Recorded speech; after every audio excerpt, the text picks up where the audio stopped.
Parfait. Bonsoir tout le monde. Et ce soir, un live spécial, très spécial, dans lequel on va... Déjà, je ne le fais pas tout seul. J'ai Laxman qui est avec moi ce soir. Bonsoir tout le monde. Super, tu m'entends, c'est magnifique. Ouais, ça marche, un test en même temps. Ouais. On va se présenter de toute façon tranquillement. Juste pour mettre un petit peu le système, ce soir, on va parler des plantes médicinales et plus précisément celles que l'on pourrait utiliser pendant l'hiver, dont l'objectif serait de se prémunir, je dirais, des maux d'hiver, hein, tout simplement, comment renforcer son système, etc., etc. Ça va vraiment être porté là-dessus. Comme à chaque fois, tous les lives que je fais, il y a une partie où on va présenter tout le petit système. On a prévu des plantes, on va travailler par plantes ce soir. Et avec la semaine, on va partager un peu ce live ensemble. Et puis après, n'hésitez pas à poser vos questions dans un deuxième temps. On va faire ça comme ça. Sachez que, alors, je vais essayer. D'ailleurs, il y a pas mal de personnes qui sont là en plus, dont Matt qui s'occupe de gérer la partie technique du live, tous les administrateurs qui sont présents. Si quelqu'un a le lien du Discord et qui peut l'intégrer directement dans les commentaires, ou logiquement, je dois l'avoir quelque part. Parce que le live est diffusé sur YouTube, mais il est diffusé aussi ailleurs. Il n'est pas que sur YouTube. Et du coup, il est aussi diffusé sur un Discord sur lequel je peux éventuellement aussi mettre le lien. Donc déjà, ceux qui sont sur Discord et qui nous suivent, déjà bonjour à tous. Ceux qui sont sur YouTube, bonjour à tous. Et tous ceux qui sont sur Facebook ou autres, bonjour, bonsoir plutôt. Bonsoir à tous. Du coup, alors j'ai essayé de trouver. Tu sais quoi, Laxman, essaie de te présenter un petit peu ce que tu fais, pourquoi, enfin voilà, quelles sont tes passions par rapport aux plans, ce que tu. Voilà, simplement quoi. Ok, ouais, bonsoir à tous. Ouais, j'ai 33 ans. J'ai été au Pérou en fait pendant un moment. Là. Moi, je suis revenu en France il y a 6 mois maintenant. Donc, j'ai commencé, je me suis pas mal mis dans les plantes médicinales en fait là-bas, quand j'étais là-bas au Pérou. J'avais commencé avant en France il y a 10 ans. La première approche que j'avais avec les plantes médicinales, c'était il y a 10 ans quand j'avais travaillé dans un écolieu en faisant du roofing. Et c'était une ferme en fait qui produisait des plantes médicinales. Donc c'est là vraiment que j'ai découvert directement sur le terrain. Avant, j'avais bien sûr un intérêt pour tout ce qui était phytothérapie, naturopathie, toutes ces choses-là. Je m'intéressais beaucoup à la médecine naturelle, mais là, j'ai vraiment mis la main à la pâte directement avec un producteur, avec un paysan herboriste. Voilà. Et j'ai continué après au Pérou, dans cette communauté dans laquelle j'étais. Je suis resté là-bas pendant 6 ans. Et c'est une éco-communauté qui avait différents secteurs d'activité. Et un des secteurs d'activité pour rapporter un petit peu de sous à la communauté, c'était de produire des médecines naturelles basées en fait sur toute la cosmovision andine et les plantes en fait des Andes. Donc cette éco-communauté, elle se trouve dans la vallée sacrée autour de Pissac. Donc voilà, c'est aussi un biotope particulier.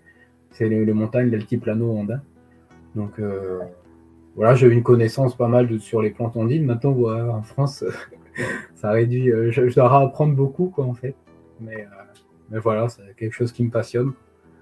Et puis là, depuis que je suis rentré, j'essaie peut-être de créer un petit projet aussi autour de ça. Enfin bon, rien n'est sûr parce que c'est assez difficile au niveau administratif. Voilà, tous les paysans herboristes, il y a une grosse partie, ceux qui font des cosmétiques aussi, il y a une grosse partie en fait un petit casse-tête administratif et légal quoi quand on fait ce travail. Ouais. Non, mais c'est bien. En tout cas, c'est clair que ça doit te changer rien que le climat. Hein. Rien que ça, déjà, ça change pas mal. Puis c'est vrai qu'il y a des plantes qui sont pas, qui sont, comme on dit, complètement adaptées à l'Amérique du Sud et qu'on retrouve absolument pas ici. Ouais, il y a vraiment des grosses spécificités en Amérique du Sud. Mais après, un truc qui m'avait surpris, c'était de voir qu'on retrouve un peu partout quand même certaines plantes, tu vois. Et par exemple, les adventices ou les mauvaises herbes, et ben, je regardais c'est quoi les mauvaises herbes que va y avoir au Pérou. Et puis là, tu retrouves un peu pareil. Tu vas avoir aussi de la pâquerette, Ah ouais. du. Ouais, c'était assez intéressant, du plantain. Tu vois, tu retrouves ces trucs-là, c'est assez commun. Tu les retrouves aussi là-bas, comme si c'était dans le monde entier, ces adventices. Ah bah comme quoi, en fait. Bah, c'est bien. Et l'ortie aussi, il y en a un petit peu? Oui, un petit peu d'ortie. Ça s'appelle. Il y a différents types d'ortie. Donc il y a le kissa, madré kissa, kissa, yana kissa. Ah Ça oui, va être les d'accord. différents noms d'ortie en quechua, ouais. Mais l'ortie en général, là-bas, ça s'appelle madré kissa. Madré qui ça. Magnifique. Ouais. Alors, alors, ce que je vais faire, on va se partager le live tous les deux. L'idée qu'on avait eue ensemble quand on a préparé ce petit live, c'était que voilà, je me concentre et uniquement, enfin principalement en tout cas, sur la partie comment cultiver les plantes médicinales, et puis que tu me secondes sur la partie propriété médicinale. Alors, juste pour mettre un peu le thème complet, l'idée, elle est de vous donner. Alors, on part sur 5 plantes ce soir. On pourrait aller dans tous les sens, hein. Ça, c'est toujours à peu près le souci dans ce genre de choses. Mais voilà, on s'est établi sur 5-6 plantes, peut-être même 7, hein, c'est possible qu'on déborde un peu sur ça, qui voilà, sont, je dirais, assez représentatives par rapport à la saison en termes d'utilisation, pas de culture, hein. Et justement, l'idée, ça va être de vous donner comment les cultiver, comment vous les approprier, comment les mettre dans votre jardin, les développer. Après, comment faire la cueillette, parce que sur certaines plantes médicinales, on va le voir, tout ne se cueille pas. Et après, dans, je dirais, la conservation, pour certaines plantes, on mettra certains accents dessus. Pour d'autres, dans l'utilisation, voilà, ça va dépendre un petit peu des plantes. Chacune a ses spécificités. Mais l'idée, elle est là, c'est d'essayer d'amener un peu plus d'autonomie là-dedans jusqu'à produire ses propres plantes médicinales et puis les faire sécher, les mettre en conservation et puis, in fine, les utiliser. Voilà un peu la grande idée de ce soir. Alors, attends que je vois un peu le machin. Alors, Matt, si juste tu peux nous mettre l'image du thym, parce qu'on va démarrer là-dessus, en fait. Je te remercie. On va vraiment partir sur cette idée-là. Le thym, ça va être la petite première plante que l'on va parler ce soir, en sachant que, alors pour beaucoup, à chaque fois, on va se retrouver avec pas mal de variétés différentes, de possibilités de variétés. Gros souci, alors c'est que ceux qui sont habitués à me suivre sur ma chaîne YouTube, et souvent, tous les ans, je fais 2-3 vidéos sur ce sujet-là, et chaque fois, je rabâche les mêmes choses. Je dis attention, tous les thym, comme d'ailleurs toutes les sauges, n'ont pas la même utilisation, donc du coup, la propriété médicinale qui s'y rapporte. Par exemple, le thym citron n'a rien à voir avec justement le thym qui serait utilisé pour un usage médicinal. Donc là, c'est le thym qu'on appelle Thymus vulgaris, qui lui est, en fait, c'est le thym ordinaire, c'est le thym sauvage, hein, tout simplement. Pour ceux qui sont dans le sud de la France, c'est celui qu'on trouve encore, et on en trouve, hein, à l'état sauvage, dans la garrigue, voilà, sur des. Bon, après, il y en a un petit peu aussi, comment dirais-je, sur la partie ouest et est, mais c'est ce thym-là, hein, tout simplement. Après, les thym qui ont été un peu transformés, type thym citron, je ne sais plus qu'est-ce qu'il y a encore comme autre thym, même principe. Ceux-là, ils sont très bien, mais là, c'est plutôt pour un usage de cuisine, culinaire. Ils ne vont pas avoir les mêmes propriétés en termes de molécules. Et donc, du coup, l'usage thérapeutique sera amoindri. Donc, c'est pour ça qu'à chaque fois, il est quand même préférable d'aller plus vers la variété soit médicinale quand le nom latin l'indique, ou la variété, j'ai envie de dire sauvage, ce qui va répondre de cet élément-là. Ouais, hein. Pour le thym, la variété sauvage, bien sûr, ça va être le mieux. Et vous allez en trouver beaucoup dans le Midi, en vous promenant dans la garrigue, dans les chemins sur la côte méditerranéenne, il y a beaucoup de thym qui poussent de manière sauvage et celui-là, ça va être le mieux en fait, qui va avoir le plus de propriétés.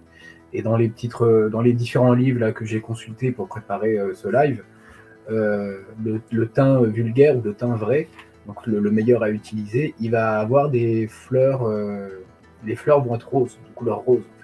Ouais, Et sur les autres variétés de thym, le serpollet par exemple, vous allez avoir des fleurs blanches, pourpres ou roses aussi. Mais ça peut être une indication en fait pour vous aider à trouver la bonne variété de thym. Ouais, parce que du coup, il y a toujours un paquet qui se fait là-dessus. Alors c'est vrai qu'en jardinerie, c'est quelque chose qu'on peut trouver, que l'on peut semer. Le semis de thym est assez particulier.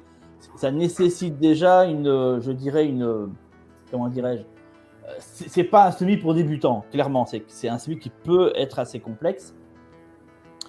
C'est la raison pour laquelle très souvent d'ailleurs on va aller chercher les plants déjà faits en fait, hein, qui sont comment dirais-je, qui sont déjà sortis en fait. Ensuite, alors attends, parce que j'ai pris quelques petites notes, vous doutez bien. Donc pour le semis, c'est des graines assez fines que l'on va faire au début du printemps. En sachant que la levée est assez longue et qu'il ne faut pratiquement pas les recouvrir. C'est très léger, il faut vraiment faire ça sur un terreau assez fin.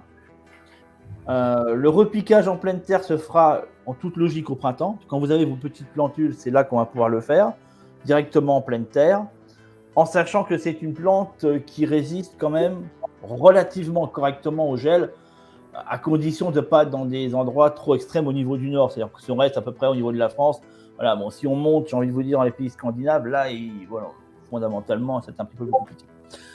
Bien que le thym, en termes de culture, on le travaille plus par marcotage que par semis. Il faut le savoir, le marcotage, c'est prendre une petite branche, la placer dans la terre, la faire ressortir, et donc du coup, comme la branche est en contact avec le sol, et comment dirais-je, elle forme des petites racines. On met un petit peu de temps, ça ne se fait pas en 2 jours, hein. Il faut plusieurs mois. Et donc après, ça nous fait un nouveau plan avec des racines, il suffit de couper la tige et de la repiquer. Alors forcément, il faut avoir un pied de thym qui est quand même assez développé, sinon c'est un peu compliqué. Mais traditionnellement, c'est comme ça que l'on va aller le travailler, par marcotage ou par bouture. Et c'est vrai que le semis n'est pas très utilisé, mais ça peut se faire, il faut le savoir.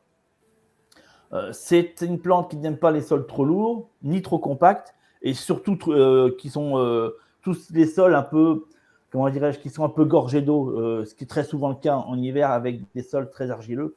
Les pieds dans l'eau, ça ne supporte pas. C'est souvent d'ailleurs pour ça que certaines personnes ont du mal à conserver le thym en pleine terre, parce que très souvent le sol ne s'y prête pas. Par contre, il se prête bien dans les pots.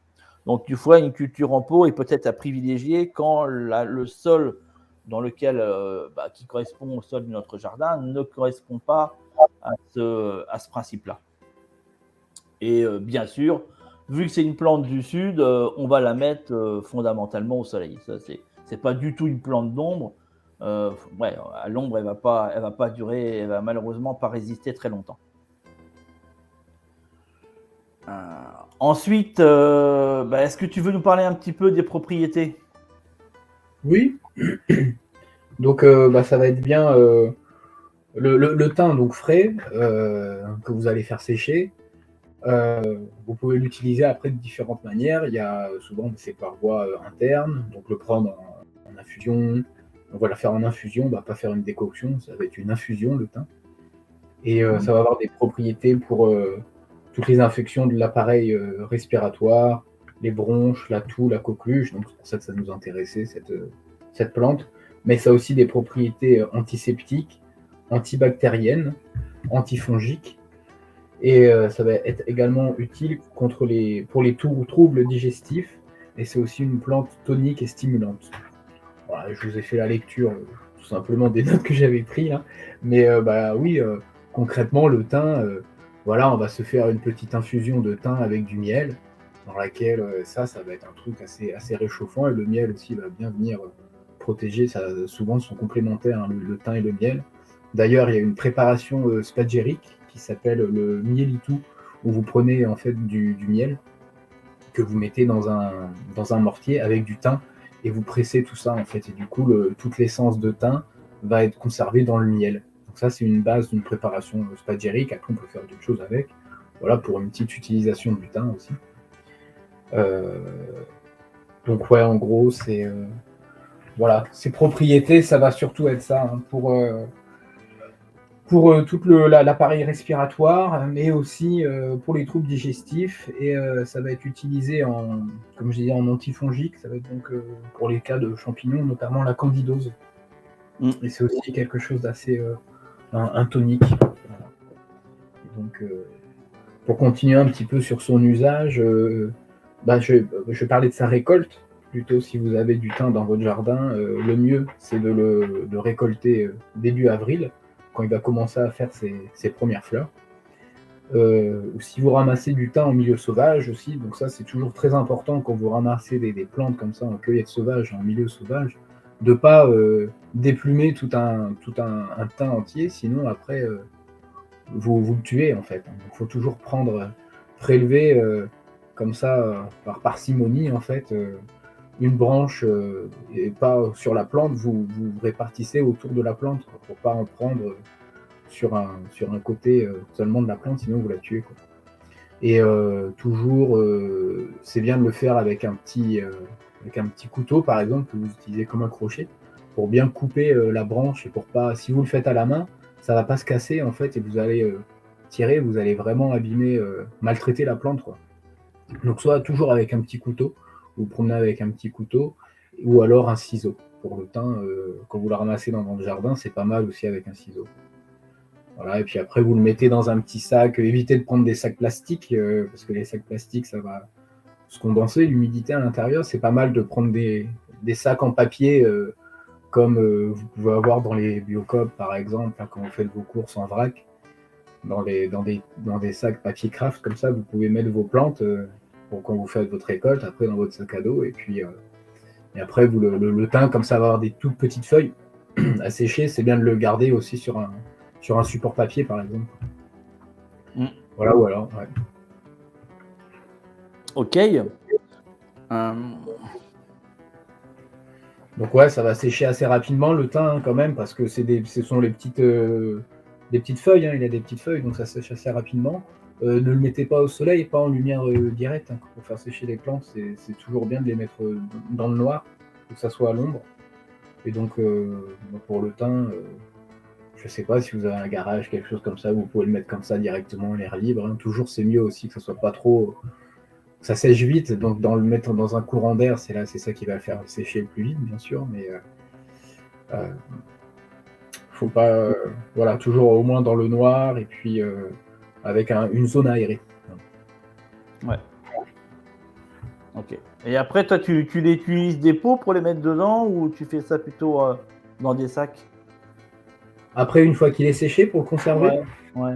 ouais, c'est pas mal dans tous les pots en verre. Voilà, je garde les pots en verre et puis je peux les remettre dessus. Donc, alors, quand tu as un pot en verre, ce que tu peux faire, c'est mettre un plastique et un tissu au-dessus et que tu serres ces deux couches par un élastique. Comme ça, en fait, le tissu que tu mets au-dessus, ça va un peu absorber l'humidité. Et puis ton plastique, ça va éviter que ça rentre dedans. Donc, c'est pour vraiment bien protéger l'humidité. Puis ça donne quand même une respiration un peu. En fait, quand vous les mettez dans des pots en verre, comme ça, vous voyez bien sûr que la plante est bien sèche. Si vous mettez une plante dans un pot en verre et que vous refermez avec un couvercle, par exemple les couvercles métalliques, là, des pots qu'on a dans les supermarchés, si votre plante n'est pas bien sèche à l'intérieur, après, elle peut vite pourrir en fait. Quoi. Donc, ça serait dommage de perdre votre récolte de cette manière-là. Sinon, c'est pas mal de stocker aussi dans des sacs en papier craft, mais il faut que ça soit, si c'est dans une cuisine ou dans une pièce qui est un peu humide, bon, ça reprend l'humidité sur ça. Ouais. Ouais, clairement. Donc pot en verre, c'est pas mal. Pot en verre, c'est pas mal. Si votre plante est bien sèche, dans le pot en verre. Ouais, Et c'est ce vous que les j'utilise conservez aussi. à la lumière aussi. Pardon.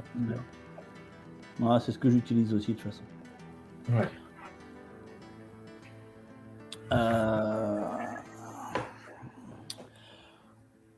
Alors, Yo-Yo nous met une question. Je ne sais pas si je réponds maintenant à ça ou si Enfin, je pense qu'on va enchaîner sur le reste. Et puis, on garde la question, les questions qui viennent au fur et à mesure, on répondra à tout d'un coup, en fait. Ensuite, le pain sylvestre que je trouve assez intéressant. Alors, bon, on peut le cultiver. Il faut quand même avoir un sacré jardin. C'est pas bon, si on est à 100 mètres carrés, c'est pas la peine. Hein. Après, pour moi, c'est plutôt une plante à aller récolter que à cultiver. Ouais, bah oui. D'autant plus qu'il faut quand même que la terre soit quand même adaptée. Toutes les terres ne sont pas adaptées au pain. Bon, voilà. Donc c'est pas quelque chose de forcément simple par rapport à ça.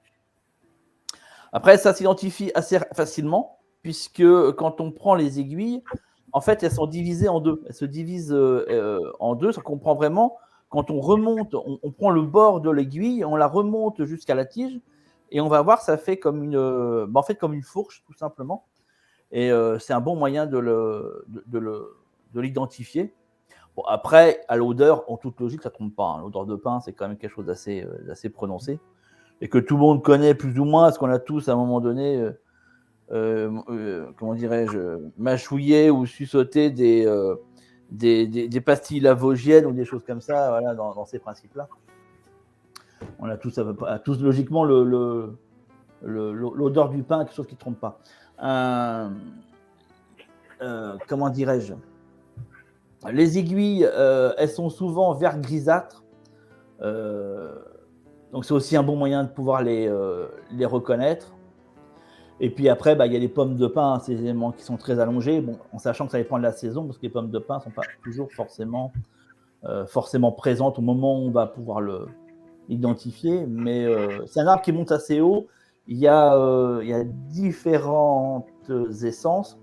Celui qui nous intéresse, c'est le pin sylvestre, hein, qui lui est souvent accessible, contrairement à d'autres pins comme le pin parasol. Après, le pin parasol, il pousse pas partout. C'est quand même qui lui peut être assez haut et peu accessible en définitive.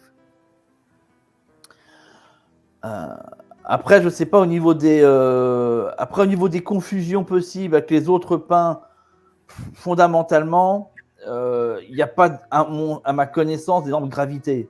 C'est-à-dire que même si on se trompait d'une variété de pain à une autre, on ne va pas en mourir, quoi. C'est clairement pas.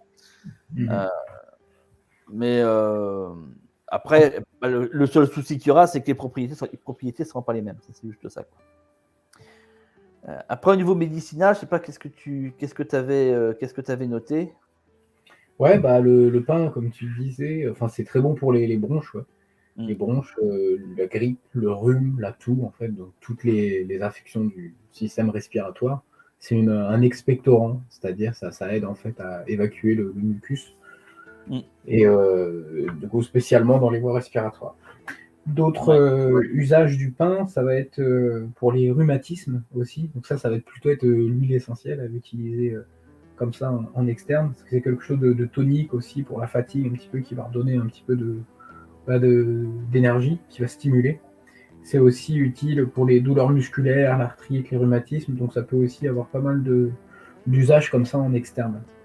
Donc en usage externe, je vous disais en huile essentielle, parce que le pain, du coup, c'est quelque chose de très odorant, ça a beaucoup d'huile essentielle. Le thym aussi, c'est une plante qui a de l'huile essentielle dedans, on peut les distiller, mais toutes les plantes ne se distillent pas, parce que toutes les plantes ne contiennent pas des essences comme ça à l'intérieur. Mais le pain et le thym font partie de ces plantes que vous pouvez et qu'on rencontre fréquemment en huile essentielle. Voilà. Donc en huile essentielle aussi, il peut être utilisé vous pouvez mettre 5 gouttes, toujours avec de l'huile, ne pas mettre les huiles essentielles directement sur la peau, mais toujours diluées dans une huile neutre. Donc ça peut être de l'huile d'amande, voilà, ça va être la meilleure, mais si vous avez de l'huile de tournesol dans votre cuisine, ça le fait aussi. Et là, vous allez pouvoir masser la partie, le pectoral, enfin la poitrine, avec cette huile essentielle de pain aussi, pour vous aider à dégager un petit peu. Vous pouvez sentir votre huile essentielle, et rien que de faire ça, l'aromathérapie, c'est très bien comme ça. N'allez pas prendre des gouttes d'huile essentielle de pain, parce que Pour les huiles essentielles, pareil, une petite technique en spagyérie que j'avais vue, en fait. Donc, vous allez faire votre huile essentielle. Et une fois que l'huile essentielle classique, hein, toutes celles qu'on va trouver dans le commerce, elles sont souvent vendues telles quelles, quoi, après distillation. Mais une autre technique qu'il y a, une petite rectification qui se fait en spagyérie, c'est en fait, de repurifier l'huile essentielle en la faisant passer dans une verrerie, dans une cucurbite, qui va être chauffée en fait avec une lampe dans du sable, donc c'est une chaleur sèche. Et votre huile essentielle va en fait se purifier. Et vous allez avoir une huile essentielle de qualité thérapeutique qui va sortir et va rester dans le fond de la résine. Et des fois, sur certaines plantes, on voit il y a beaucoup de résine dedans. Donc si vous n'utilisez pas une huile essentielle qui est purifiée et que vous la prenez en interne, c'est pas très bon. C'est pour ça qu'il y a plein d'huiles essentielles qui sont quand même. C'est pas recommandé de les prendre en interne. Et si vous voulez prendre en interne, et ben essayez de trouver une huile essentielle qui a été rectifiée, qui a été purifiée. Voilà. Un petit truc que j'avais vu. Et quand on voit ce qui sort de résine, c'est quand même assez impressionnant, quoi. Bah, c'est un résineux, hein. C'est clairement un résineux. Ouais. Qui fortement d'ailleurs. Donc ça, C'est c'est ça. logique. Ouais, c'est logique. Ouais, parce qu'avec le pain, du coup, avec le pain sylvestre, on fait aussi la térébenthine. Tout à fait. La térébenthine qui va être utilisée par exemple dans ce médicament, le Vaporub, qui vous aide en fait, qui est aussi une crème qu'on se met sur la poitrine, pareil, hein, pour dégager, voilà, c'est la térébenthine dedans, ça vient du sapin. Et c'est très très bon aussi pour dégager les couches. Mais la térébenthine, j'avais noté, elle est faite plutôt avec le pain maritime, voilà, avec une autre variété de pain. Oui, c'est vrai. Moi, j'aime bien utiliser en tisane. C'est quelque chose que je fais. Ouais. Bah, j'ai les aiguilles en fait. C'est ce que j'utilise le plus. Ouais, tout à fait. C'était les aiguilles aussi. C'est plus simple. Voilà, vous pouvez, si vous trouvez un sapin, vous ramassez ces aiguilles, hein. Et puis les bourgeons aussi. Les bourgeons. Après, il faut tomber au bon moment. Ouais. Des fois, je le loupe. Hein. Je suis pas toujours au taquet tous les ans là-dessus. Parce que j'ai pas de pain à côté de chez moi, donc c'est quand je passe, que je suis en région parisienne, et quand je passe près d'Ermenonville et du célèbre parc d'attractions qui s'appelle la Mer de Sable, il y a des pins par là-bas. Puis quand je passe devant, je m'arrête et puis j'en prends. Parce que généralement, tu te promènes pas avec ton échelle, je pense, parce que pour choper des pignons de pain comme ça. Ouais, il y en a toujours des nouvelles pousses c'est ça que je chope, moi. Bah ouais, c'est mieux les jeunes pousses à chaque fois. Ouais. Non, sinon, j'amuse pas à grimper dedans, c'est pas la peine. Bah ouais, c'est ça. Je t'imagine dans ton parc grimper de votre monde dans le sapin. En plus, là où j'habite, moi, c'est des forêts de chênes et châtaigniers, donc il n'y a pas du tout. Donc ouais, si vous le faites comme ça avec les bourgeons ou les jeunes pousses, vous mettez ça dans de l'eau et vous faites bouillir 3 minutes, parce que c'est un peu plus coriace, on va dire. Voilà, en fait, c'est une petite décoction, quoi. La différence entre infusion et décoction: infusion, vous avez de l'eau bouillante, vous mettez vos plantes fraîches ou sèches dans l'eau bouillante, donc ça va être plutôt des plantes assez fines. Mais la décoction, en fait, vous mettez des éléments un peu plus coriaces, donc des racines, de l'écorce. Là, dans ce cas, ça peut être les bourgeons de pin, les aiguilles de pin. Et vous faites monter en température l'eau avec les plantes, et vous laissez bouillir un certain temps. Là, dans le cas du pain sylvestre, faites bouillir 3 minutes, quoi. Pas plus. Et vous laissez infuser 10 minutes après. Voilà, pour prendre comme ça en infusion, décoction, le bourgeon, les aiguilles de pin. Et après, un truc aussi qui se fait beaucoup avec les bourgeons, c'est ce qu'on appelle la gémothérapie. Oui, c'est vrai. Voilà. Ça, j'ai jamais testé, moi. Ouais, moi non plus, j'ai jamais testé la gémothérapie. C'est vrai que c'est pas un truc, ça se fait beaucoup maintenant en France, en Belgique, ouais, depuis un moment même. Mais par exemple, au Pérou, c'est pas un truc qu'on va trop rencontrer, ça, la gémothérapie. C'est quand même très européen, j'ai l'impression. Et en fait, ça va être c'est comme une alcoolature ou une teinture mère. Donc une teinture mère, c'est vous extrayez on extrait les propriétés de la plante dans de l'alcool. Et la gémothérapie, ça va être avec des bourgeons d'arbres en général, dans 1 tiers d'alcool, 1 tiers de glycérine et 1 tiers d'eau. Ouais. Et ça contient, en fait, parce que la gémothérapie, il y a toute la potentialité de la plante, en fait, dans un bourgeon. C'est un concentré, en fait, d'énergie, de vitalité, quoi. Et c'est pour ça que la gémothérapie, c'est un truc assez intéressant. Mais que je ne connais pas. Non, ouais, j'ai jamais eu. Parce que je suis assez bocaux, tu sais, voilà, mes petits bocaux, mes plantes. Moi, pareil. Mais bon, ouais, non, c'est juste que c'est comme tout, faut s'y mettre, quoi. Ensuite, on avait sélectionné le bouillon blanc, qui a un autre nom aussi, qui s'appelle le molène, qui est une plante très volumineuse, qui prend pas mal de place d'ailleurs, qui monte assez haut, qui a des fleurs jaunes assez sympas. Mais alors, le moyen de la reconnaître qui est flagrant, c'est que ses feuilles sont hyper dufteuses, très douces. Il y a plein de petits poils, mais c'est pas du tout urticant. Bien au contraire, c'est limite comme du coton, quoi. C'est assez marrant par rapport à ça. Et c'est une plante qui peut se semer parce que les graines, on peut les récupérer. Généralement, on les récupère comme la majorité des graines à l'automne. Et elles se ressèment très très facilement, mais vraiment très facilement. En plus, c'est une plante qui supporte vraiment les gelées. Donc dans les parties, je dirais, les régions plutôt au nord, là où effectivement peut-être que le thym a un peu plus de mal à pousser, en toute logique, le bouillon blanc fonctionne mieux. Après, l'inconvénient, c'est qu'il faut quand même sur une terre assez drainée et assez pauvre en calcaire. Donc plutôt une terre, je dirais, entre le limoneux sableux ou sableux limoneux, un peu dans ce principe-là. Donc assez aéré, quoi.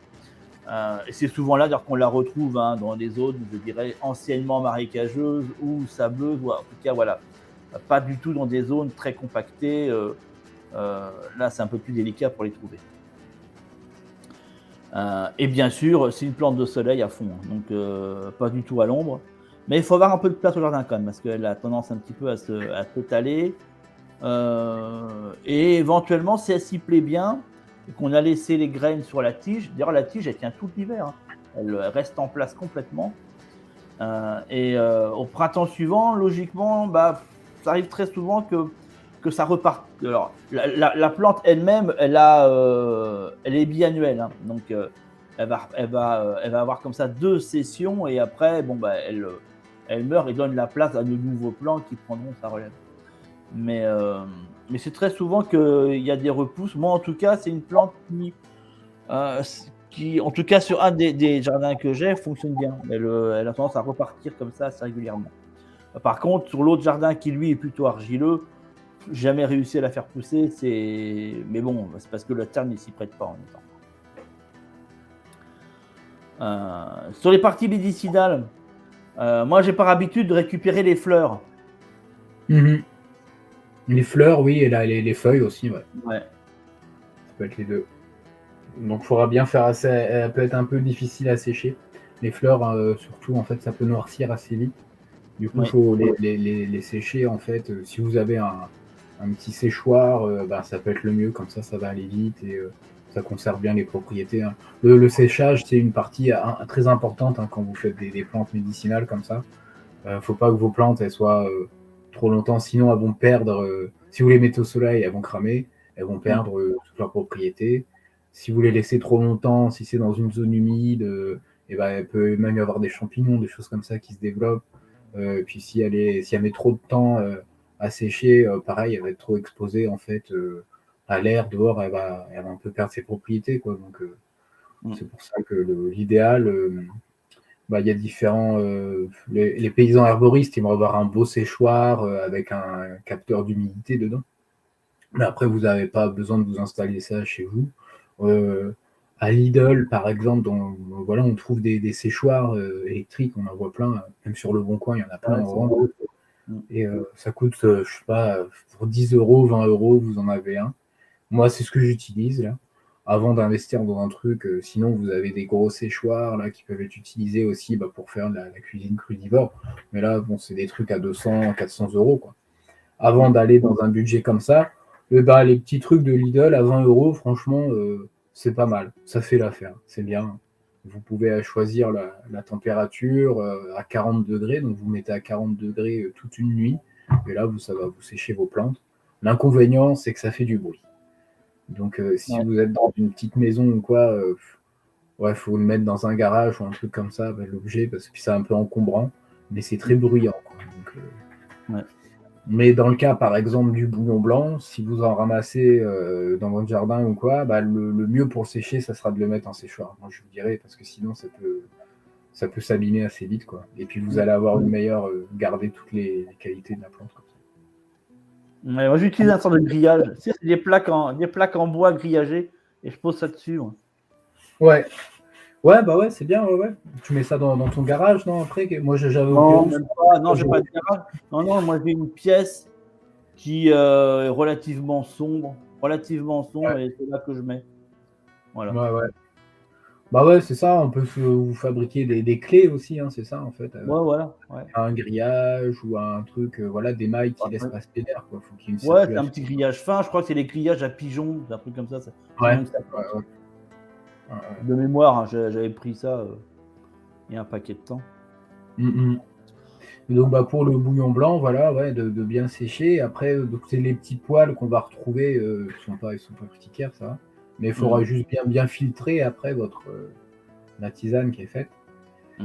Et, et puis, du coup, ouais, comme la plante a sa texture, on le voit, c'est quelque chose de très doux en fait. Ça contient beaucoup de mucilage et du coup, Mmh. ça va avoir des propriétés émollientes. Donc, les propriétés, quelque chose d'émollient, c'est quelque chose d'adoucissant en fait qui va venir protéger vraiment toutes les muqueuses, les parties à l'intérieur du corps. Donc, quand vous prenez ça en tisane, ça vient aussi protéger à l'intérieur les bronches, etc. Et ça a aussi des propriétés expectorantes. Là encore, hein, comme le thym, qui va. Non, c'était comme le premier. Oui, comme le thym, c'est ça aussi. Ouais. Mmh. Qui vient aider en fait à expulser toutes les mucosités qui sont dans les voies respiratoires. Mmh. Donc excellent pour ça, le bouillon blanc. Hein. Très très bien pour les bronchites et tout, les enroulements de la gorge, les angines aussi. Mmh. Et voilà.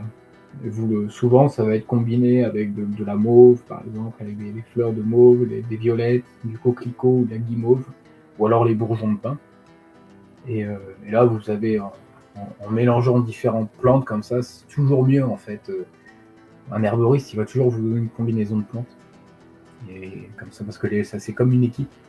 Vous mettez différents joueurs ensemble dans une équipe, il y a une complémentarité en fait qui s'installe et les plantes vont venir avoir un effet beaucoup plus intéressant que toujours de faire des combinaisons. Il y a des petites techniques aussi, hein. Chaque arboriste va avoir sa petite touche. Voilà, c'est ça qui met un petit peu de trucs intéressants, un petit peu de poésie aussi dans le métier, quoi. Clairement. Et puis vous pouvez vous faire vos petits remèdes aussi, comme ça, un petit peu personnalisés à chaque fois, en fait, en mettant une plante qui va avoir une certaine action, une autre qui va avoir une action complémentaire ou activatrice. Vous avez une plante principale, donc par exemple un truc qui va être expectorant, et vous pouvez rajouter quelque chose qui va avoir des propriétés émollientes, justement pour protéger un petit peu. Vous pouvez avoir aussi des plantes qui vont plus avoir un effet un petit peu activateur nerveux ou alors réchauffant en fonction de ce que vous avez. Donc vous faites aussi un petit peu votre petite recette comme ça, ou alors un herboriste qu'il y a dans votre région peut vous faire quelque chose aussi, parce qu'il est mieux. Ouais. On va essayer de finir un peu plus, d'aller un tout petit peu plus vite. Ça fait 40 minutes. Après, il y a plein de gens qui posent des questions et je sais qu'il y en a beaucoup qui ont envie d'en poser, et c'est normal. La sauge que moi j'adore utiliser. Il y a une phrase qui dit que quiconque a de la sauge dans son jardin n'est jamais malade. C'est un dicton comme ça. Ouais. Alors là, c'est pareil, c'est comme le thym. La sauge, il y en a plein. En jardinerie, on en trouve très souvent au début du printemps. Alors, il y a la togne, il y a la sauge scalée, il y a la sauge ananas. Bon, celle qu'on va utiliser, c'est Salvia officinalis. Donc la sauge officinale, qui elle va avoir ses propriétés. C'est une plante vivace, comme le thym, donc elle va réapparaître tous les ans. Vous la mettez en terre, en toute logique, vous êtes tranquille, tous les ans elle réapparaît. il y a une chose qu'on n'a pas dit, et là, parce que j'y pense en voyant la photo. Quand on récolte une plante, on évite de. Enfin, on ne récolte pas tout ce qu'il y a sur la plante. C'est-à-dire qu'on essaie quand même d'éviter de dépasser les 30% de ce que contient la plante, en fait. Voilà. On va en récolter 20-25% et après, on passe à une plante suivante. Ce qui fait qu'on peut se dire, ouais, mais la plante sauge, c'est énorme. Ouais, mais en définitive, on ne récolte pas tout. Parce que plus vous avez récolté des feuilles sur une plante, plus vous la fragilisez. Et si on va trop loin, il y a des chances aussi qu'elle ne redémarre plus après, qu'elle n'ait plus assez de force pour redémarrer. Donc ça, c'est important aussi. On n'est pas à ras, c'est ça que je veux dire. On ne fait pas une coupe à ras. Quand on récupère des éléments sur une plante, on en prélève un peu. Donc, pour une famille, pour moi, 2 pieds de sauge, c'est une bonne base, quoi, pour avoir ce qu'il faut. Ça aime les terres un peu sèches, souvent un peu pierreuses. C'est vrai que dans des massifs de rocailles, ça va très bien dedans. Voilà, c'est le truc qui fonctionne nickel. Ça marche aussi très bien au pot pour ceux qui n'ont pas de jardin mais qui ont un balcon. Et c'est assez résistant au gel. Il n'est pas rare que jusqu'à -15, on arrive à les faire tenir. Mais en tout cas, voilà, ça aime les terres plutôt calcaires, quand même un petit peu sèches, mais pas non plus desséchées. Hein, voilà. En fait, un sol assez pauvre en définitive, hein, pas un sol qui est voilà, riche comme on pourrait l'avoir sur des sols argileux, par exemple. Forcément, emplacement en soleil, on va éviter les mi-ombres et ombres, qui fonctionnent aussi, mais qui ont tendance à faire des tiges qui retombent, en fait, qui manquent de vitalité. Et puis voilà. Puis bon, comment dirais-je, en définitive, on récolte les feuilles dessus, c'est essentiellement ce qu'on va récolter. D'ailleurs, très souvent, moi, je prends les sommités, c'est-à-dire les parties les plus jeunes dessus. Voilà. Ouais. Pour les propriétés, pour faire un peu assez vite, c'est surtout une plante féminine en fait qui va être utilisée généralement pour la femme, ça peut être pour les douleurs de règles par exemple, ça va être utile. Aussi pour déclencher les règles et dans le cas de troubles de la ménopause aussi. Voilà, mais ça a aussi pas mal d'autres actions. C'est aussi un anti-inflammatoire et un bactéricide. Ça va être utilisé aussi en cas de fièvre. Ça fait baisser, ça aide pour la fièvre. C'est un anti-sudoral aussi, pour les bouffées de chaleur. Voilà. Et aussi, ça peut être utilisé pour les inflammations de la bouche. Non, donc, tu avais mis pour faire des gargarismes de sauge. Voilà, on va faire du dentifrice aussi à la sauge. Voilà. Ensuite, on a sélectionné. Bon, on arrive à la fin, il n'y en a plus que 2. Hein. À part si tu veux en rajouter une après, il y a la ronce aussi. Alors, la ronce classique, hein, voilà, ce qu'on appelle le mûrier, hein, c'est celle qui donne ces petits fruits qu'on aime bien aller cueillir juste à l'entrée des bois ou des sous-bois au début de l'automne. Donc très, très facile à reconnaître. Je ne sais même pas d'ailleurs si la photo parle d'elle-même en toute logique. On a tous croisé des ronces, ça pique, on se prend les pieds dedans. Et généralement, quand on commence à les manger, quand on est gosse, on en a plein la bouche et plein les mains et ça tâche de partout. Maintenant, je la trouve assez intéressante. On l'avait sélectionnée parce que elle a quand même pas mal de propriétés. Et je trouve qu'elle correspond bien à notre thématique. Je ne sais pas, qu'est-ce que tu en penses ? Ouais, pour les maux de la gorge, ça va être aussi très intéressant. Et puis, c'est un truc que vous avez partout, hein, donc dans de l'autonomie, autosuffisance, voilà, c'est facile. Ça se trouve facilement. Donc, pour les maux de gorge, la grippe, la toux, c'est aussi un antibactérien et un vasoconstricteur. Pour la cicatrisation des plaies, ça peut vous aider aussi. Et un petit truc que j'avais vu aussi, tu fais une infusion de la ronce, tu la laisses refroidir et ça te fait une hormone de bouturage en fait pour les plantes. Tu peux faire tremper en fait tes plantes dedans. Voilà. Ouais. Et c'est marrant. Ouais, c'est une plante qui généralement on n'en veut pas, on veut la dégager du jardin. Il y a beaucoup de jardiniers qui trouvent que c'est une plaie qu'il faut absolument bannir, alors qu'en fait elle a de multiples utilités.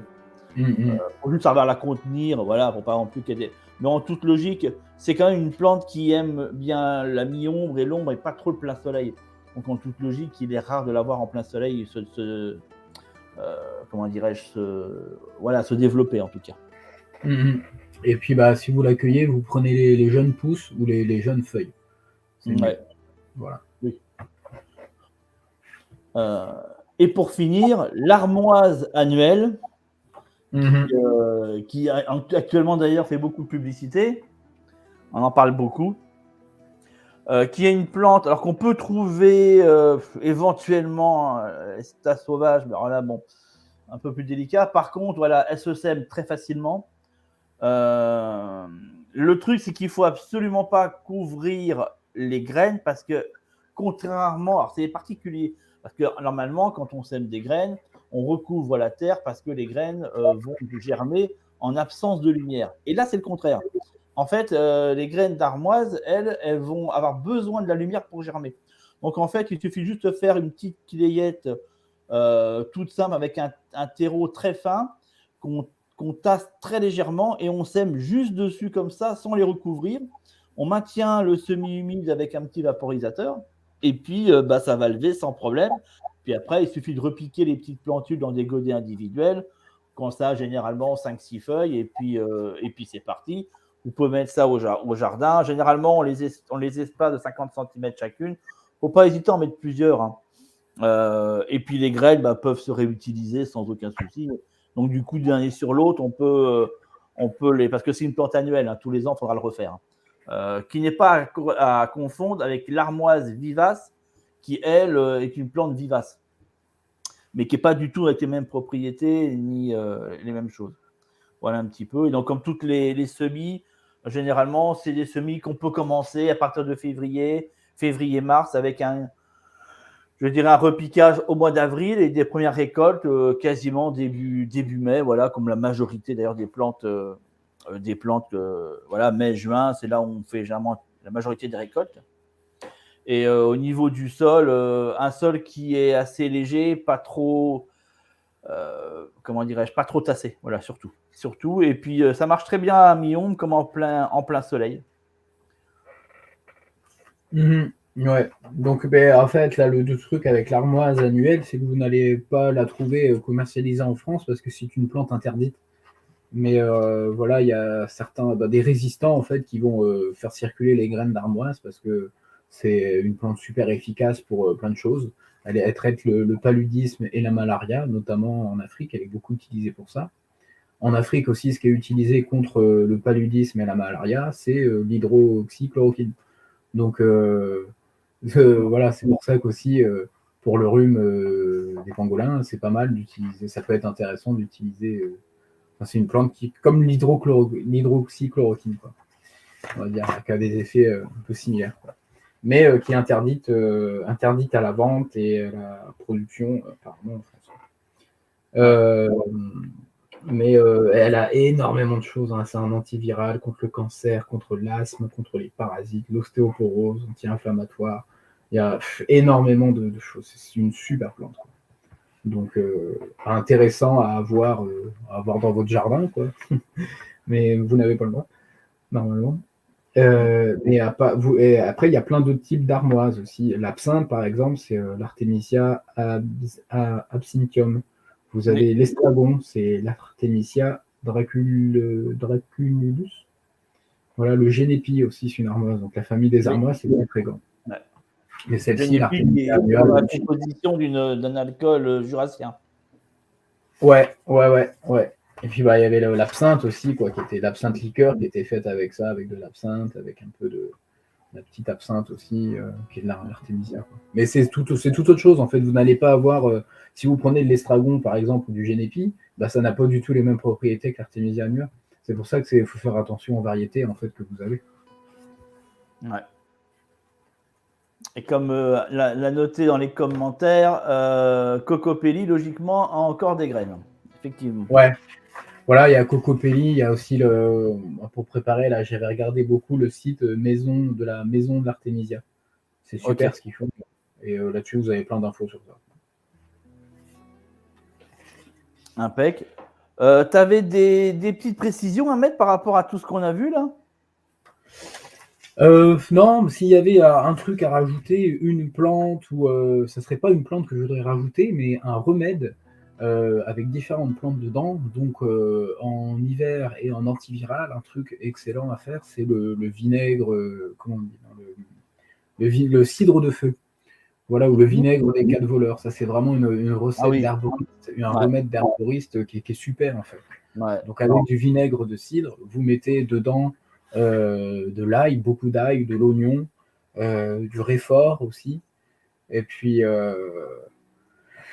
du gingembre et du piment de Cayenne. Voilà, et vous faites macérer tout ça, et ça vous donne un super antiviral. Vous pouvez le terminer un petit peu après avec du miel aussi pour lier un petit peu tous les ingrédients et donner un peu de douceur. Mais là, vous avez un antiviral contre les infections, contre les maux de l'hiver, en fait, qui va être super intéressant, pas cher, et avec des plantes locales. Parce que vous avez de l'ail, de l'oignon dedans, le gingembre, tout ça, vous trouvez tout partout pour pas cher, et du vinaigre aussi. Voilà. Donc regardez, c'est ce qu'on appelle le cidre de feu. Non, c'est super. Une recette qui est vachement utilisée dans plein d'éléments. Par contre, je ne sais pas si ça se conserve très longtemps ou pas, parce que j'en avais fait une fois. Ouais, ça va, hein. Ça va, ouais.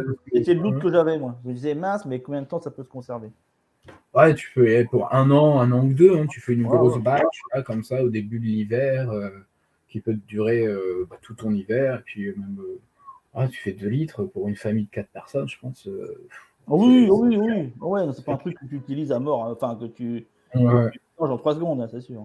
Non, mais quand vous le prenez, voilà, vous mettez 2 cuillères à soupe dans un verre que vous diluez avec de l'eau. C'est pas de le boire directement, ça va être trop fort pour l'estomac, en fait. Donc, toujours de le diluer un petit peu avec de l'eau, puis le boire tranquillement pour que ça se mélange bien et que ça ne vous fasse pas un truc trop agressif dans l'estomac. Et de regarder aussi, si après ça vous donne trop d'aigreur d'estomac, ben, vous arrêtez de le prendre. Faut y aller quand même mollo, quoi. C'est pas... Ça reste du vinaigre, quoi, voilà. Mais ou sinon, ça peut être utilisé dans la salade. Vous remplacez le vinaigre classique dans la salade par du vinaigre de feu ou le vinaigre des 4 voleurs. Ouais. Et c'est très bien. Clairement. Alors, là, on a pas mal de questions qui sont arrivées. Alors, je sais plus, là, juste confirmation par rapport à Matt ou s'il y a du monde là-dessus. Apparemment, alors, logiquement, on a un système qui vous permet, si vous souhaitez intervenir en direct, un petit peu comme on ferait à la radio, vous voyez, hein, sur RTL, machin et tout ça, là, vous pouvez, il y a un lien qui a été mis. Ouais, je vais justement préciser un petit peu. Donc, vous avez des liens que vous pouvez monter directement, poser vos questions. Vous avez juste à cliquer sur le lien et vous arriverez directement dans le salon. Sinon, vous pouvez les poster en commentaire si vous ne voulez pas vous exprimer en direct. Voilà. Ça, c'est la technologie, c'est merveilleux. Maintenant, vous pouvez carrément intervenir pendant le direct, chose qui n'était pas possible avant et qui pouvait être assez frustrant d'ailleurs. Et ben là, pour le coup, vous pouvez venir. Et puis, c'est avec plaisir qu'on vous accueille. Alors, comment je vais faire ça? Parce qu'il y a eu comme un paquet de commentaires. Et je vais essayer de répondre aux questions qu'il y avait dans le chat pour commencer. Ah bah écoute, vas-y, fonce. Hein. En fait, tu les as mis, c'est ça? C'est celle que tu fais, que tu affiches en fait. Je te les affiche à l'écran, celles qui sont passées, ouais. Ah bah écoute, magnifique. Alors, Umami. Est-ce que la mûre du mûrier sans épines vaut la mûre du roncier ordinaire? Ont-elles les mêmes qualités? Alors, la mûre sans épines, c'est un hybride. Qui généralement, quand on refait un bouturage, repart avec des épines. Elle ne reste pas. En tout cas, c'est un hybride. Donc, on n'est pas sur la variété, j'ai envie de vous dire, sauvage. La variété sauvage. Après, a-t-elle les mêmes propriétés? L'Axman, je ne sais pas. Là, logiquement, non. Mais je n'ai pas la confirmation de ça.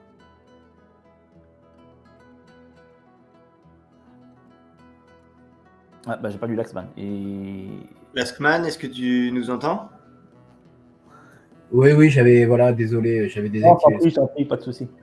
Il y a dans les différents livres là, que je lisais, il y a plein de types de ronces, hein, donc de mûres. C'est très difficile de les reconnaître, leur genre, mais elles vont avoir les propriétés, je dirais que ça va être les mêmes qualités. Ça va être vous allez voir Okay. Ouais, vous prenez les jeunes pousses ou les fleurs, les feuilles, pardon. Et ça va être pareil. Après, c'est le fruit qui va être différent. Vous allez avoir des grosses mûres, des mûres plus petites, plus acides. Voilà, là, vous pouvez avoir des différences. Mais après, pour l'usage thérapeutique, pour l'usage médicinal, je pense que ça va. Moi, pour une image familiale, ça ne fera pas de grosse différence. Ok. Non, ouais. Ok. Mais faites attention parce que c'est comme des fois que ça pousse pas dans un endroit pollué. C'est ça souvent, ça va être en bord de terrain, etc. Là, vous pouvez avoir des polluants un peu toujours. Si vous faites de la cueillette comme ça, n'allez pas vous empoisonner aux métaux lourds en prenant des trucs qui poussent dans des endroits mauvais. Vous voyez. Ouais.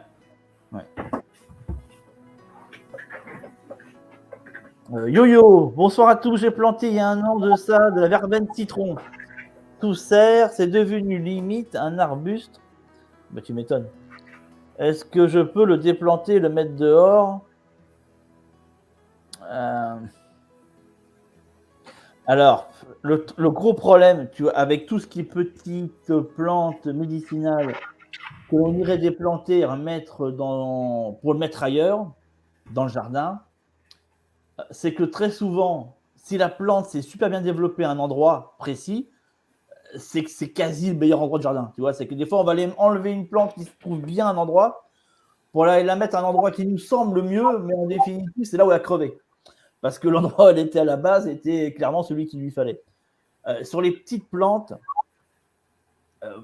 franchement, c'est qui tout double. Parce que si elle est vraiment enracinée et qu'au moment du déracinement, on enlève trop de grosses racines, la reprise n'est pas aussi certaine que l'on peut l'avoir avec, par exemple, les arbres fruitiers qu'on va les déraciner, alors, quand ils sont jeunes, bien entendu. Hein.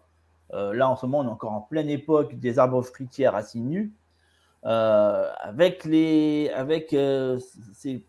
dans le même état d'esprit d'ailleurs avec les cassissiers, les framboisiers, non, bien entendu.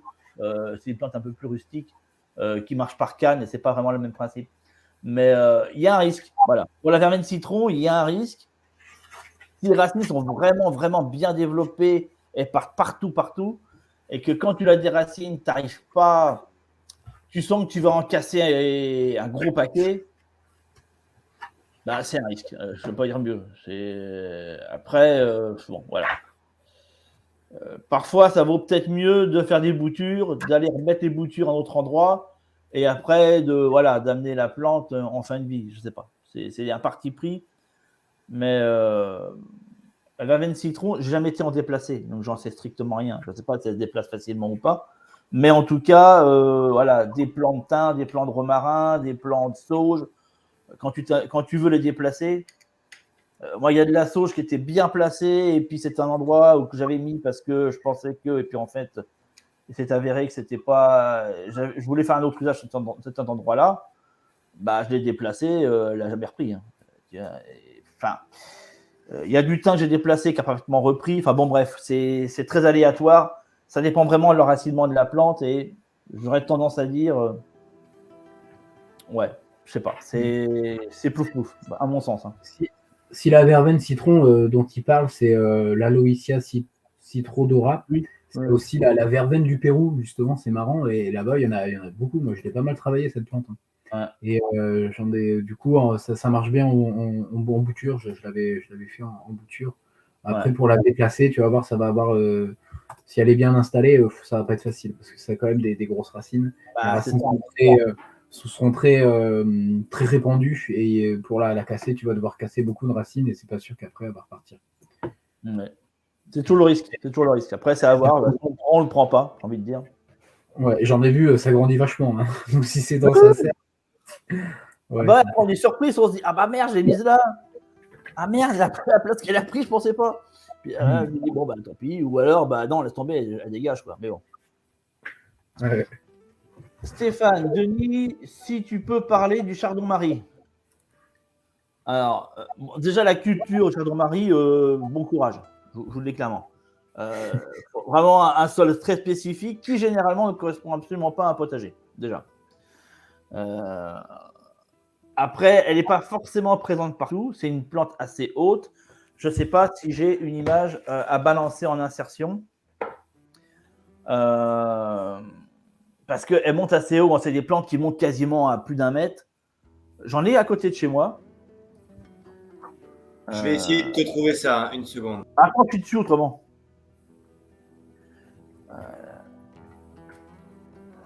Et on la reconnaît parce qu'en fait, c'est une fleur très violacée. Bah, ça ressemble un peu à l'artichaut. Par contre, ça pique à mort. Hein. Ça pique à mort. Ouais. C'est super bon pour le foie, hein, cette plante-là. Ouais. Pour les cirrhoses, les maladies, les infections du foie, ça va être très très bien. C'est aussi un antioxydant. Le goût, ça va pas être bon par contre. Hein. Ça peut être bien de le mettre avec d'autres trucs, avec du romarin par exemple, mais n'en mettez pas trop parce que c'est difficile à boire en tisane. Ouais.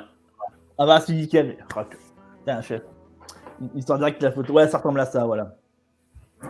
Alors ça, c'est au printemps, hein, parce qu'en plein hiver, vous ne l'avez pas. De toute façon, elle sort de terre après. De mémoire, il me semble que c'est une vivace ou une biannuelle. Ça, j'en sais plus rien. Non, c'est une biannuelle. Voilà. C'est une biannuelle. Mais après, il faut en trouver. C'est pas gagné. Ce truc, il n'y en a pas forcément partout. Mais quand il y en a, vous êtes certain qu'il y en aura toujours. En fait, c'est l'endroit, voilà, c'est l'endroit auquel elles sont.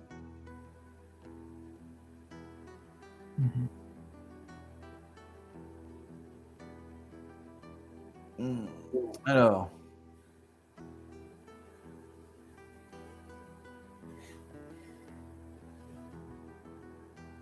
Pour l'instant, on n'a pas d'autres questions, il me semble.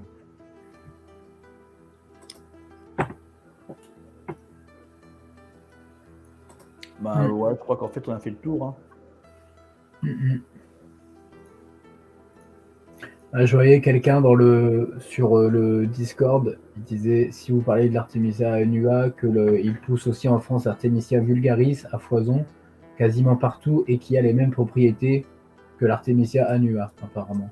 Donc moi, en fait, de ce que j'ai vu, j'ai regardé différents livres d'herboristes, et pour les propriétés de l'Artemisia vulgaris, l'armoise commune, j'ai pas vu, ça me paraissait pas avoir du tout les mêmes propriétés que l'Artemisia annua. L'Artemisia annua, ça me paraît être quand même bien quelque chose de spécifique qui vient de Chine, qui est utilisé dans la médecine traditionnelle chinoise. Et nous, ce qu'on a en France, l'Artemisia vulgaris, ça me paraît être quand même assez différent. Oui. Donc voilà, puis moi, mes sources, c'est Michel Pierre, l'herboriste de l'herboristerie de Paris. Je regarde aussi Thierry Thévenin, Jean Valnet, Pierre Lieu-Tailly et Jean-Paul Fournier. Voilà, Paul-Victor Fournier. Voilà. Donc dans tous ces auteurs là que j'ai regardés, c'est pas similaire, c'est différent. Mmh. Ouais.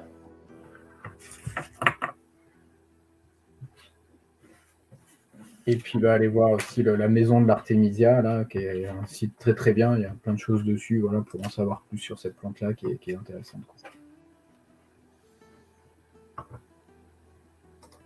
En tout cas, c'est la plante que beaucoup de gens en ce moment cherchent à avoir, et je l'entends bien que c'est que c'est à ce point, et tant mieux d'ailleurs, en même temps, voilà, comme quoi. Hein.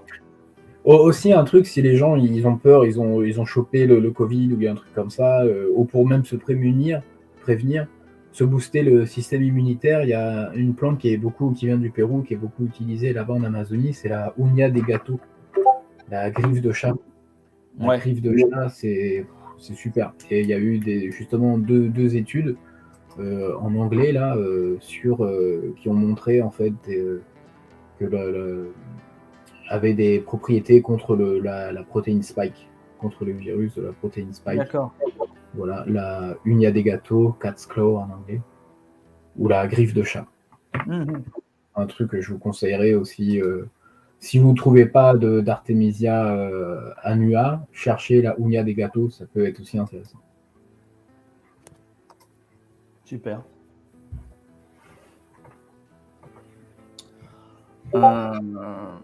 Écoute, j'ai envie de dire, ça fait quand même une bonne heure qu'on est en live. Je pense qu'on va pouvoir clôturer ça. Dans ce qu'on en avait à dire. En tout cas, je te remercie d'avoir fait ce live avec moi. Ça a permis quand même ça change un petit peu, tu vois, ça permet de. Ouais, avec grand plaisir. Moi, ça m'a fait beaucoup plaisir aussi de le faire avec toi. Merci Denis pour l'invitation et puis Matt pour Ouais, merci Matt aussi pour ton soutien, vraiment. Puis au Discord, tous les gens qui sont derrière le Discord aussi. Ouais. Oui, complètement. J'ai essayé de gérer au mieux. Comme vous le constaterez, Denis est spécialisé dans les plantes et pas dans la technique. Donc, on a un petit peu galéré au début pour démarrer, mais finalement tout s'est bien passé et on a réussi à faire à mettre ça, à faire ça correctement. Et la prochaine fois, comme ça, ce sera un peu mieux rodé. Ouais, pas de souci. Y a pas de souci. Je vous mets dans les commentaires donc qui apparaissent sur YouTube le lien direct du document sur lequel on s'est appuyé ce soir pour donner les éléments qu'on on a parlé. S'il y en a qui veulent avoir une petite trace écrite du truc de ce qu'on a vu, vous rentrez votre adresse mail et vous le recevez par email et comme ça vous êtes mis en plus par la suite au courant des lives, de tout ce qui peut avoir lieu. Et vous avez votre petit PDF comme petit pense-bête. Je vous mets aussi, j'en profite, je le mets. Je ne sais pas si tu le connais, Laxman, cet ouvrage. C'est celui de Marie. Je le marque dans le chat en même temps. Comme ça, vous l'avez. Je pense que tiens, si tu as comment dirais-je, des références d'ouvrages qui peuvent aider justement ceux qui cherchent à tout connaître dans les plantes ou mettre en place une collection de plantes médicinales et de la cultiver et aussi de l'utiliser. Moi, celui que je vous conseille, c'est Marie-Antoinette Mulot, Secret d'une herboriste. Voilà, vous tapez ça dans un moteur de recherche et vous trouverez ce bouquin. Il est édité, c'est pas mal de. Moi, j'ai une vieille édition, elle date de mes grave perpètes. Et il y a plus de 200 plantes dedans qui sont traitées. Donc, c'est pareil, c'est un bon petit pense-bête intéressant qui permet de pouvoir s'y retrouver. Ouais, c'est bien, c'est un bon livre celui-là. Moi, si j'en ai un à conseiller, ça serait Les plantes sauvages, connaître, cueillir, utiliser de Thierry Thévenin. Ouais. Avec celui-là, il a été réédité il n'y a pas longtemps, une toute petite édition spéciale pour rando et sac à dos. Et puis voilà, il est pas trop cher. Et puis vraiment, Thierry Thévenin, c'est un paysan herboriste. Tu peux me redonner le nom ? Thierry Thévenin. Ah, le nom du bouquin ? Les plantes sauvages, connaître, cueillir, utiliser. Ça marche, merci. Parce que dedans, en fait, vous allez avoir plein de plantes, une grande partie des plantes que vous allez retrouver en France. Il est organisé de manière en différents biotopes. Vous avez les plantes de la forêt, que vous allez avoir dans les jardins, au bord de l'eau. Voilà, c'est vraiment une petite balade botanique, rien que de parcourir le livre. Et puis au début du livre, vous avez aussi tout sur comment faire comment stocker, cueillir les plantes, faire des transformations, le séchage, les alcoolatures, les teintures mères. Voilà, il est super bien fait. Et puis Thierry Thévenin, il a les mains dans les plantes depuis super longtemps. Donc vous avez vraiment de l'expérience en fait de quelqu'un qui est du métier dedans et qui transmet toute sa passion, tout son amour des plantes tel quel. Donc c'est vraiment un très très beau livre et très facile à trouver. Voilà. Pour en retenir qu'un seul. Super. Écoutez, voilà, vous avez quelques petites références pour pour passer vos dernières nuits d'hiver, parce que l'hiver va arriver sur la fin quand même. Et puis, je vous souhaite à tous une très très bonne soirée. Et puis, à très bientôt. J'ai pas le thème du tout du prochain live qui aura lieu, mais on va y réfléchir et puis on vous tient au courant assez rapidement de tout ça. Voilà. Merci Laxman, merci Matt, merci bien entendu toutes les personnes du forum Discord, les administrateurs, et puis passez une bonne soirée. Merci à toi Denis, merci à tout le monde, bonne soirée à tous.